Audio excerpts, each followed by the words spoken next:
So again, prepping your clay is step one. Step two is prepping your station or your wheel. So we have 6 wheels here. What I have in front of me is and you can get these supplies out of that cupboard that's labeled wheel throwing supplies right there. I have this container full of water. It's just cold water, it's fine. In this container, I also have a round sponge. And I also have a pencil box out of that wheel throwing cabinet. In this pencil box are a variety of wheel throwing tools. This is called a rib. It's very important that we have this easy access to that. We have a plastic rib too, which is a little bendier, but we like the wood one to start. Sometimes there's a wood block tool with a point like that. And then there should be needle tools and a few other tools for trimming for that next step at the end. But I'm gonna keep the rib out and nearby. I also have a clay board with my prep clay on it. And then an apron. You can get one of these off the door over there. You definitely are going to want one. Now, at your station, you guys have a stool, these fancy wheels. Now, these wheels have a few different buttons on the side, on the right side. So first button or switch that is closest to you, I know not all of you can see it, but there's a switch that goes up and there's a little green light that turns on, that turns it on. Then there is a switch to the right of that which goes forward or backwards. Now, if you are right-handed, you're going to want it to be, and there's a foot pedal by the way, but you're going to want it to go counterclockwise for right-handers. That means you're going to push that second switch forward. And then that's going to go, that means the clay is going to go, well, actually, hold on. I'm confusing myself. Yeah, lefties will go this way, because you want the clay to go clockwise. Counterclockwise, they'll most likely be set to right-handers. So lefties, just remember to set it the other way. All right, now, you guys have a foot pedal, like you see here. Now when you're using this, I know not all of you maybe drive, but you have to be very gentle. Obviously, when you put it all the way down, it's going to spin really fast. Now what I like about these though is that they lock. So all you have to do is like find the speed that you want, and you just take your foot off and set it back here while you don't have to like keep adjusting it as you go. Now the bat, this is that round disc. This comes off for when you are all done. Make sure you have this plastic black thing on there, textured side up. This is not what we put clay on. I know these are off because they're on the counter over there. Make sure this is on there. The holes are put in those little pegs, and it has to be completely dry before you get started. Now, before you get started, again, make sure this is completely dry. You have your clay here, straight out of the bag for wheel throwing students. Now this is pretty squishy. I think it'll work just fine. And I'm wedging it with the heel of my palm, making sure there's no air bubbles, no wrinkles, no folds, all one mass.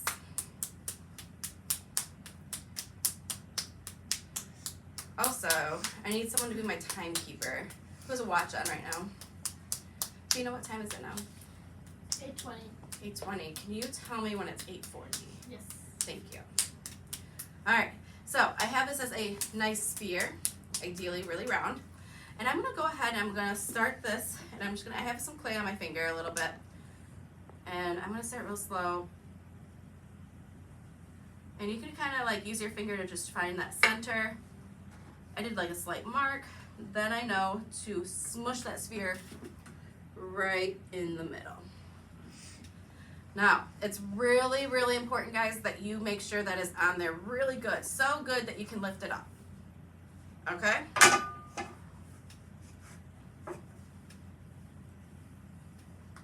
It's really soft clay. All right. Now, that is important that your bat is dry and your clay is adhering to it. We're ready to get going. So, as you notice, before I get started, your wheel, you have your pedal, your switches, your workspace, and you have your tray and your bat. So the tray here, this is the catch-it-all tray. It's okay if you get water and clay in it. You do take these off at the end though. You do take these off at the end. to clean up. So I'll go through those procedures later. But what you are to do before you get started, make sure that's on there real good. You're gonna take your sponge. Now whenever you're using your sponge, don't wring it out completely. Halfway is plenty of water, just a little squeeze. Then you're going to find a medium speed to get started. And you're gonna set up your position. Your position, you're gonna have both feet flat on the ground. Again, my foot is off the pedal once I found that nice speed. Stabilize with both feet. I'm gonna have my elbows resting on my legs. Now I'm gonna lean over. Notice how my nose is over my clay. And I am going to cup both of my palms of my hands. I'm not using my fingers, I'm using the palms. And we want it to be slippery. So you guys are gonna get in the habit of always going back and forth to your water and your sponge and keep adding to that clay. Now I'm starting with my hands on the outsides. You can, and I see there's a little lump on top, our goal is to make this a really round dome with no lumps. So I'm gonna take my, one of my hands, I'm gonna press down. And then I'm gonna round it out. And look, I have another bump. So that means the first phase, remember what the first phase is? Centering. Yes. Someone said it. So the first thing is making sure it's in the middle. And it's nice and smooth and round.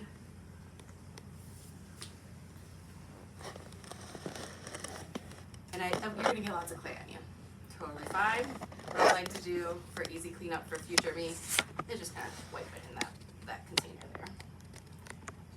And you can clean up as you go. Add a little water, continue that. So the more centered your clay is, like right when you place it on the bat, way easier it is. Right at the beginning, you can see how my hands are already not doing this whoa, whoa thing. It's pretty stable, slippery, nice consistency of clay. I'm trying to make it a nice dome. But once it's a dome shape, then you're gonna wanna flatten it out like with that palm so that you can find the middle of it. Again, this step right here alone might take you a whole class period just to feel it out. All right, now the next step. So notice how step 3 has that little smiley face guy on the right? That's the shape I'm trying to go for before I move on to step 4. Step 4 is find the middle. So I'm going to take my thumb, and I'm a right-hander, so I'm gonna curl my thumb really good. I'm gonna press it down into the middle, just a little bit to establish where that center is. I'm not going super deep right away. So I'm at step 4. Step 5, continue pressing until you are about a ½ inch from the bottom. So you may need to switch your fingers or reposition. You guys are gonna discover that during this process, you're gonna feel out what's comfortable for you. I'm gonna suggest hand positions, and you guys can kind of decide which one's the best for you. But I suggest that you guys begin with curling your thumb, using your other hand to press it down, and go deeper, deeper, deeper, deeper. I'm not touching the bat though, not going to the bottom. I have to make sure and try to guess that. I like to keep it about 1 inch from the bottom just to be safe. 1 inch to ½ inch. And then once you get that opened, you're gonna flatten out the bottom. So you have a few different positions. Some students like to use 2 thumbs and put it inside, and then they like to open it by keeping the tips of their thumbs like at the same level, so it becomes a flat floor on the inside. So I'm gonna go ahead and do that. Now, notice how my positioning is my palms are stabilizing on the outside. If I'm doing it like this and I'm going like that, not good things, good things don't happen, okay? So you have to keep centered on the outside while your thumbs are on the inside, and then you kind of expand them out.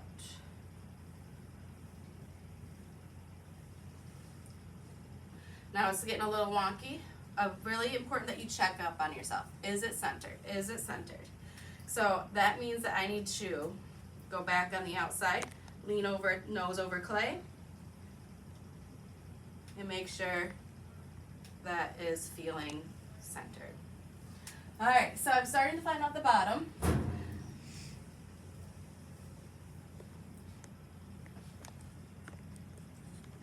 And I'm going to start moving on to step 7. This is where I start making those notches. So the notches are on the inside of the wall. So the walls, it's very important that your walls don't do this. You want to practice with straight walls up and down and create a sphere or a cylinder before you start doing bowls or anything, because they get a little tricky. So it's good that you do a cylinder and then widen it for more control. So, positioning for making that notch. You're going to want to put your palm on the outside, and I'm going to have it still on my leg here, and I'm going to curl my fingers, but I'm going to touch the floor first on the inside, curl my fingers slightly, and that's creating that notch.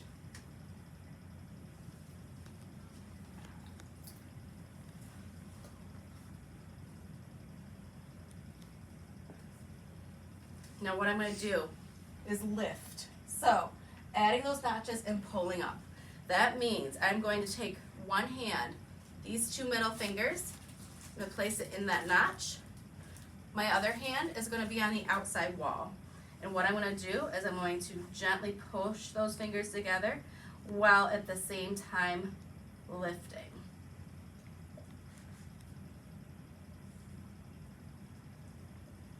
Now I'm doing it gradually. Making sure I keep adding that water so it's not too sticky. If it's sticky, it will pop off. I'm going to do it again.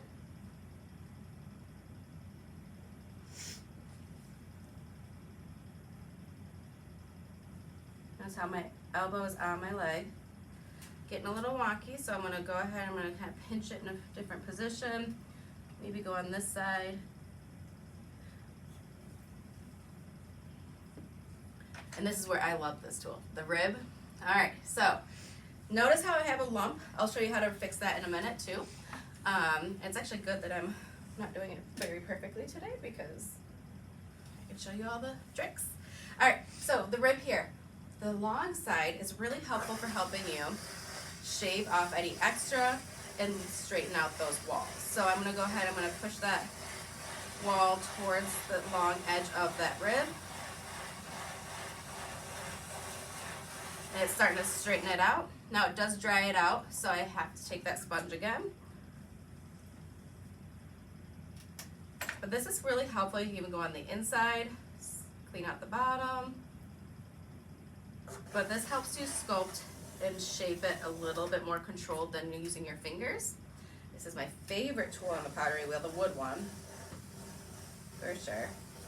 Now the plastic one is fun for shaping like vases and stuff because you can curve it. So like when you get fancy, you can curve it and it pull out a little bit. We're gonna start with the wood one though as beginners, and then if you wanna play with that, that's fine too.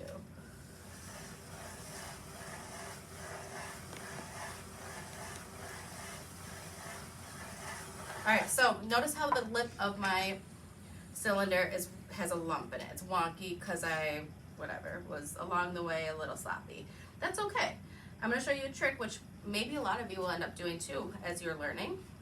For first thing, I like doing a peace sign, making the letter A, and I like to see what I can do with this method first. Kind of see what I can do to shave any of that off. Now it looks like I still have some work to do without pushing it down. Little trick, needle tool.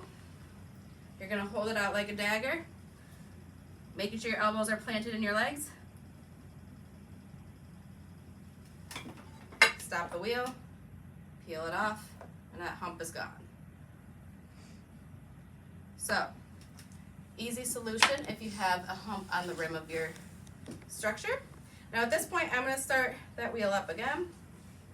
Lock that speed, and I'm gonna just make sure now at this point my walls are thin enough to go in the kiln. Right now they're a little chunky, but I also you have to be careful because your clay gets tired. So you don't wanna overwork it. It's really important that you are patient in doing everything gradually.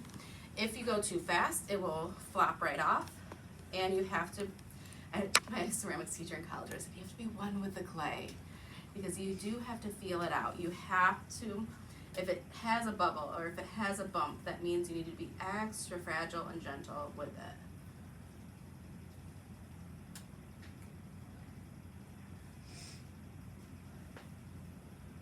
Take that needle tool one more time, just to clean it up a little bit.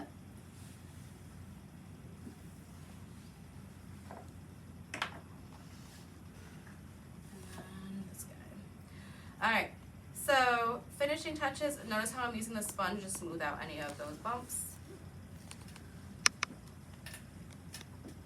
And how are we doing on time? 32. Oh, cool. Okay.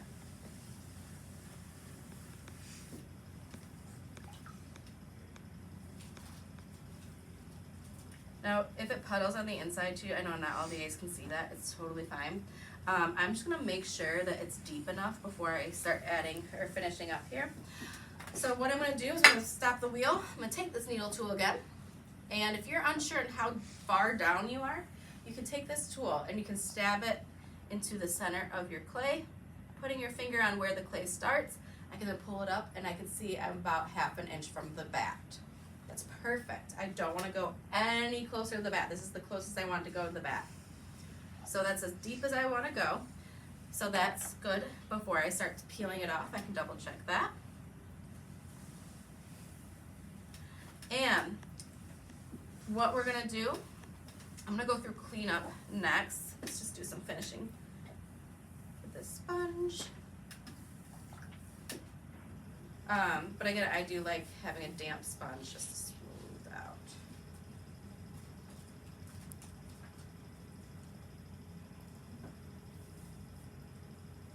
All right, now you guys, again, you have the opportunity when you get to the cylinder, you can play around with shape, you can play around with making a vase, pinching it in, having ridges, if you feel confident, or you can have something more of like a pot or planter that you want to clean and crisp. That's up to you. But when you are done, what you're gonna have to do, I like to always just kind of right away scrape off my hands, and I like to clean off my tools in my container first, and then just so that it's just helpful that I'm not getting too much gunk in the blue bins that we clean up on the counter. So try doing most of your tool cleaning in here. I know it's not the cleanest water, but it gets most of the chunks off. All right, but then for cleanup, you are going to, any clay that is like this, where it's not gunk, but it still has some form to it, careful squeezing it because sometimes it sprays at you, but you're gonna smush it into a ball, and then you're gonna put this into the black trash bag with the other clay for hand building. It will absorb into other drier clay, so it's not gonna be slimy forever. Then you're going to take this bat off, and you're gonna set that on the counter. Pretend I'm setting it on the counter over there. During the time it's on the counter, you guys are gonna clean up your station. So, you're gonna, how to clean up properly. First thing, again, you're gonna take your tools, you're gonna rinse them off in here first.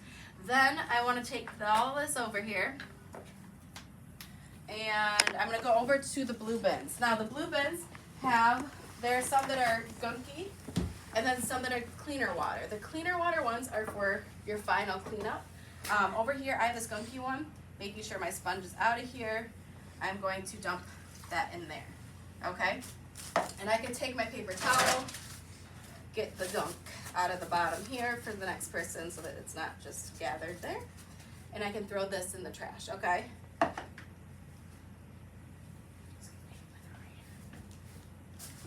right, these final rinse off will be in one of these two. I have these blue sponges in here so that these aren't just caked on with clay when you put them back in the pencil thing. It's like they don't have to be flawless, but we want them recognizable as tools. All right, so sponge, make sure it's wrung out completely, and then you put that in the pencil box too. Pencil box goes back in here. You can set this here, let it dry out, or you can put it right up on the second shelf in there when you're done. Now over here, what you want to do for cleanup, I suggest you take paper towels. So this is like I like to do it like a 3-stage process. So paper towel is the first step for getting the gunk off. So if you have like boogers of clay, you can just wipe it, and then you don't have to recycle it. You just throw this away when you're done. I'm gonna put that aside, pretend I'm putting that all away. And when you get to this point, you're going to take these 2 trays off. So they're little, these little knobs or things on the sides. You're gonna push them down, and that's gonna slide this out. Now, I'll actually set that there. Notice how these 2 trays, there's a piece of sheet metal beneath the disc that spins. You have to wedge these and shimmy them underneath there. It does not go on top. So when you put them back on, you have to tilt them and shimmy them back on underneath that sheet metal so that they're in the correct spot. But before I put them back on, we have to dump out all the water and wipe them out.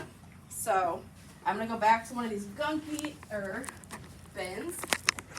Again, the reason why we do this is so that we are not putting any clay down the drain. People who are in charge of dumping these, I'll go through procedures again with you individually as a group for getting that, like disposing of that properly. But I'm taking paper towel as my first phase. Oh, hi. How are you? Everybody's right here. Good. Okay, yes. Yeah, just finishing up my demo. It's being recorded right now, so you can watch the video later. There you go. Perfect. Thank you. See you. Alright, so anyways, dumping water into here. Taking paper towel. And then the next phase is taking an actual towel. So I'm just using paper towel to get most of the gunky stuff out and tossing it in the trash. I'll have more towels available for you, but what you do is just take a rag, wipe everything down, get a little water on it if you need to. Some people like to take a blue sponge too and wipe everything down and then dry rag the whole thing. That works better than paper towel at the very end. So paper towel first, sponge maybe, and towel last. Then you're gonna put these back on, shimmy them under, and you're ready for the next person. Now, it is part of your effort and participation points for cleaning up properly. So I'd rather write you a pass to your next class. You clean up properly to earn those participation points than you leaving a mess. Sound good? Okay, any questions for the group? All right, you guys are gonna do so awesome. You can stop the video. Okay. So, those of you who are watching this video, how to take your clay project off the bat. So, what you're gonna do is you're gonna take this wire tool, and you are going to have 2 fingers, and you're gonna wrap it around a few times. It's gonna be a little uncomfy. You're gonna take your thumbs, and you're gonna place this wire on the bat, okay? Now, you're gonna do it in front of your on this side of the project so that you can press your thumbs down and you can drag it towards you. You're gonna do this once, and then you're gonna go back to the same position, and you're gonna do it twice. Now, when you do that, you're gonna set this aside, have a clay board ready, pretend it's clean, and you simply are going to take your palms and you are going to pick it up. Now, sometimes you have to do it another time because it gets a little sticky, especially if this clay is extra sticky today.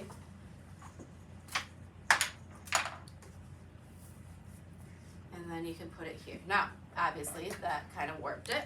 So I can take a sponge and I can smooth it out, use my fingers and clean it up. And then what's gonna happen when you guys throw on the wheel in first hour, I let it air out until 6th hour like this.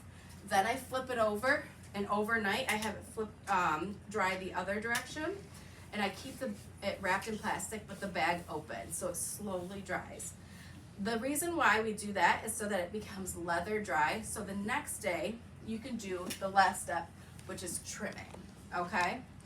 So I'm gonna demo trimming on Wednesday. What that is when it's leather dry, this is flipped over upside down, and you use a ribbon loop tool and you shave off extra clay and you shave off the bottom a little bit to clean it up. That's what trimming is. So, but this is how you take it off. All you have to do is take this off, put it over there to air out until 6th hour. I monitor it throughout the day, but you do have to scrape off this, wipe it with a sponge and a towel, and put it back at the station and have this all ready for the next person. All right, that's it. Thank you.